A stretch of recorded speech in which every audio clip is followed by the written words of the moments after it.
I'm Faye Watt, and let's queer up entertainment. Remembering Tim Curry, legendary actor's trailblazing legacy of queer visibility. Acclaimed British actor, singer, and theater titan Tim Curry passed away at his home in Los Angeles at the age of 80. He leaves behind an unmatched artistic career that permanently reshaped mainstream pop culture's relationship with gender, sexual fluidity, and queer expression. While Curry's 5-decade career spanned legendary performances in Clue, It, Home Alone 2, and Muppet Treasure Island, his most enduring cultural imprint began on stage in 1973 as Dr. Frank-N-Furter in the Rocky Horror Show.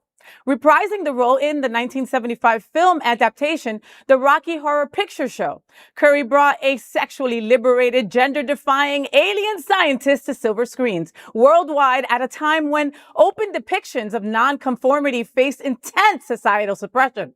Rather than playing the role as a caricature, Curry imbued the character with electric charisma, rock and roll swagger, and fierce bodily autonomy, delivering the immortal anthem, "Don't dream it, be it." For generations of LGBTQ people, watching Curry's uninhibited performance in the Rocky Horror Picture Show served as a rite of passage. Midnight screenings in theaters across the globe became essential community spaces where queer, transgender, and gender-nonconforming individuals could express themselves free from judgment.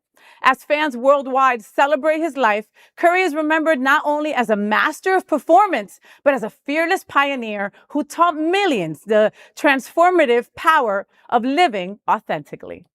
You know, this one is a special hurt. I mean, Dolly hurt and hurts a lot and hurts still, okay? Mm. And then this one, this one is a special hurt. For generations of queer people, Rocky Horror wasn't just a movie. It gave us permission to be weird, sexy, different, and be completely ourselves.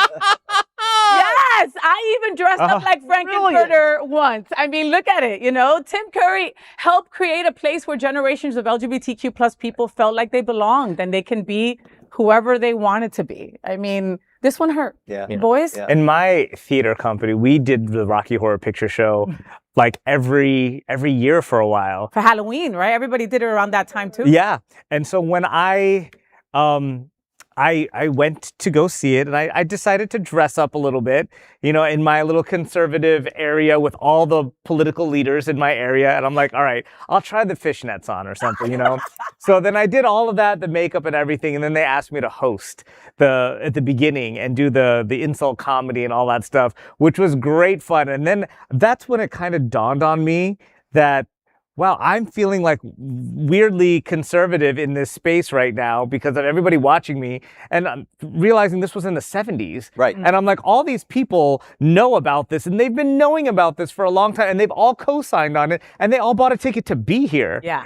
So I'm like, wow, that was really a groundbreaking theater piece and movie for people to actually see it and to get in some little orbit of transgendered people and just gender bending and having a good time with it and not having any kind of negative association, even with like sexuality. It was just about fun and having a good time. It just was. It truly was extraordinary. I was a kid in high school in the 70s in a small town upstate New York. I was born and raised in the city, but by my high school years, we moved upstate.